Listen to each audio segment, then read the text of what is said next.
could tell that he was definitely in danger. He was scared for his life.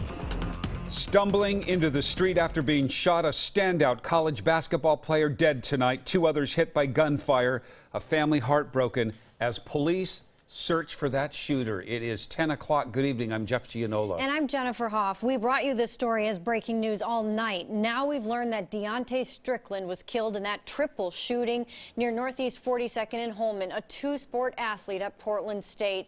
His uncle telling us it was Deontay's own sister who pulled the trigger, turning the gun not just on her brother, but her aunt and grandmother as well. Our Cole Miller has been following this story since it broke this afternoon. He joins us with the latest. Cole.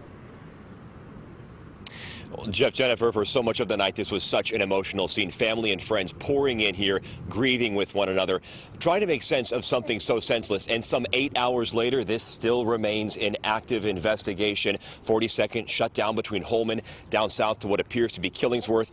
That mobile command unit still sitting there in the middle of the road. I keep replaying the image over and over in my head. In the midst of this massive crime scene, a family shaken to its core, consoling each other in the wake of a triple shooting. A kid was running down in the middle of the street. I didn't know what was going on. Kenneth Carter was on his way to work when he stumbled across that man. He kind of reached down by his stomach. A whole bunch of blood starts pouring off of his mouth profusely. And tonight, we know that 22-year-old has died, a star on the hardwood at Portland State. As that announcer exclaimed, he's Deontay Strickland, and he had also just joined the Vikings football team.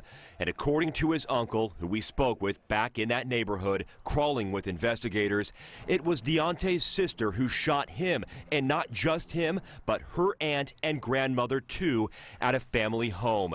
2 men working at this construction site say they tried to save his life, but unfortunately, they could not. I guess he's got a lot of family and friends out here in Portland that love him and miss him. And this has been one crazy day.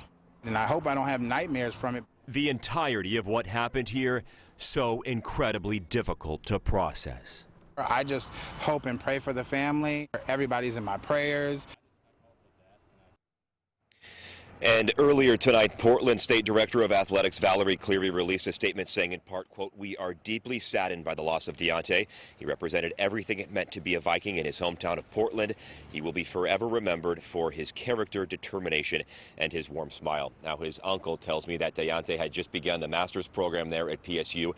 He has no idea what could have possibly sparked this violence. Again, this investigation continuing. Police have not confirmed that his sister is in fact the shooter. Again, no arrests have been made. Jeff, Jennifer, the 2 others that were shot are told to have non-life-threatening injuries. Live in Northeast Portland tonight, Cole Miller, KOIN 6 News. What a tragedy, Cole. Thank you. We'll continue to follow the developments in this story. Look for updates right here on air and always online at KOIN.com.